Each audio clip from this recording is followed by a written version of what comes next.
Alors, on peut continuer avec les closures. Donc, vous pouvez ouvrir la seconde leçon. Juste ici. Alors, encore une fois, ça va plus être de l'explication que tout ça. Mais vous pouvez quand même l'ouvrir si vous voulez faire vos propres petits tests à côté. Alors, une fermeture closure représente l'ensemble des identifiants des blocs parents accessibles à un bloc enfant. Une fonction imbriquée dans une autre fonction aura accès à tous les arguments, variables et fonctions déclarées dans la fonction parent.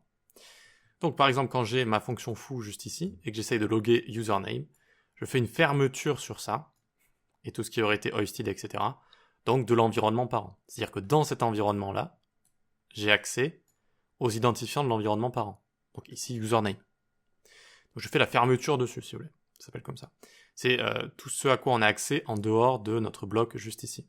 C'est ça, le système de closure. Une fermeture est faite à chaque fois qu'on exécute une fonction. On a ici accès aux identifiants de l'environnement global. Voilà. Attention au hosting, cela rend disponible toutes les fonctions et variables déclarées avec var n'importe où dans une fonction. Donc, qu'est-ce qu'on a ici? C'est quoi ce bazar? On a une fonction qui déclare letc égale 10. On a une autre fonction déclarée ici, et une autre fonction déclarée là. Dans ma fonction uo juste ici que j'appelle, j'ai accès à joa et à var a égale 1 et b égale 2. Quand je les log juste là, j'ai accès. C'est-à-dire que ça ne va pas provoquer une erreur, et ça ne va pas provoquer d'erreur non plus. Pourquoi? Parce que ça fait partie de l'environnement parent, de l'environnement de phare ici. C'est à la fois letc, mais n'oubliez pas le système de hosting qui va venir hoster les variables ici et la fonction. Donc je peux exécuter la fonction, et je peux même lire les variables qui... donc A et B va me donner quoi ici? Undefined. Par contre, C va me donner 10, vu que ça a été hoisted et initialisé. Voilà. On peut faire le test si vous voulez, je vais mettre le reste en commentaire. Hop. Donc, normalement, on devrait être juste ici. Parfait. Donc, on a bien appelé phare juste ici. Et ensuite, ça a appelé uo, qui appelle yoa, ou joa, comme vous voulez. Et donc, ça, quand on log bien joa ici, vous voyez que ça a bien fonctionné. Joa a bien fonctionné, ça ne m'a pas retourné d'erreur. Et A et B me retournent undefined, vu qu'ils n'ont pas encore été initialisés. Et let's 10. Voilà. Donc, en fait, dès que vous utilisez une fonction, vous faites déjà une fermeture sur le reste, en fait, sur les environnements parents. Donc c'est déjà le cas. Il y a déjà ce système de fermeture qui a lieu à chaque fois que vous créez une fonction et que vous l'appelez. Voilà. Ok, ensuite, donc là c'est tout ce que j'ai expliqué. Un comportement spécial lié au concept de closure a lieu lorsqu'on retourne une fonction. Donc lorsqu'on retourne une fonction, vous allez voir, la fonction retournée garde l'accès à tous les environnements depuis l'endroit où elle a été créée. Donc au lieu d'être supprimés de la mémoire, ces endroits sont gardés en mémoire. Donc, tant que la fonction existe, ces environnements restent en mémoire au cas où cette fonction retournée voudrait les utiliser. Donc vous allez voir, c'est un comportement spécial. Donc en fait, précédemment, on a vu que les closures avaient lieu à chaque fois finalement que je crée une fonction et que je l'appelle, elle a accès par exemple à l'environnement global. Et si on a des fonctions imbriquées les unes dans les autres, elle aurait accès, voilà, chaque bloc aurait accès comme ça aux environnements au-dessus. Eh bien, il faut savoir que là, on a un comportement spécial en rapport avec les closures. Pour finir la définition de closure, il faut passer par là. On a une fonction phys ici, qui retourne une autre fonction. Notez que ça retourne une autre fonction. Ok?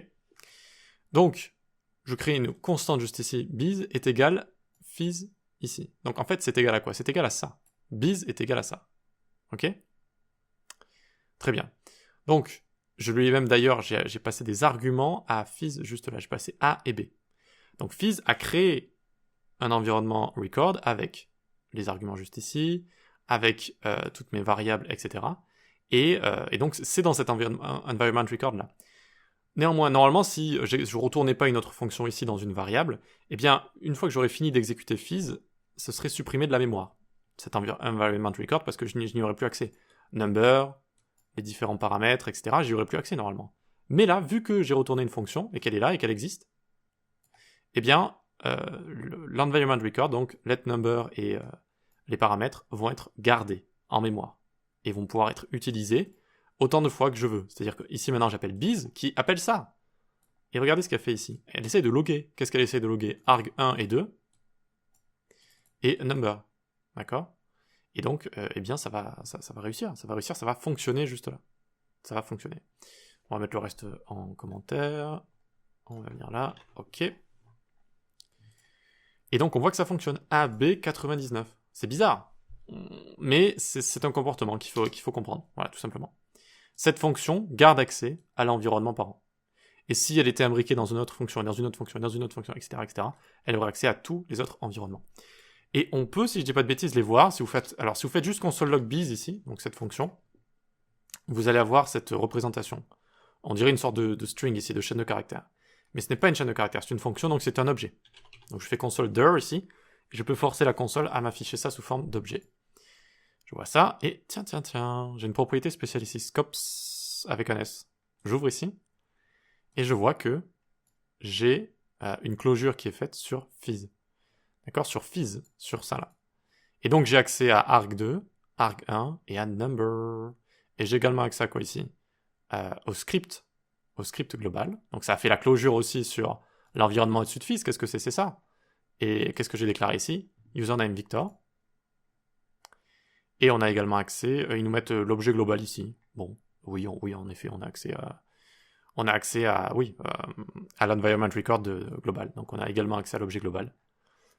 Et également accès à l'objet caché qui sert à mettre en place les lets et les consts si on en crée. Donc vous voyez qu'on a ce système de scope. Donc tant que ma fonction existe, qui a été stockée dans ma constante biz ici, eh bien ça restera en mémoire en fait, parce que potentiellement je peux l'utiliser encore.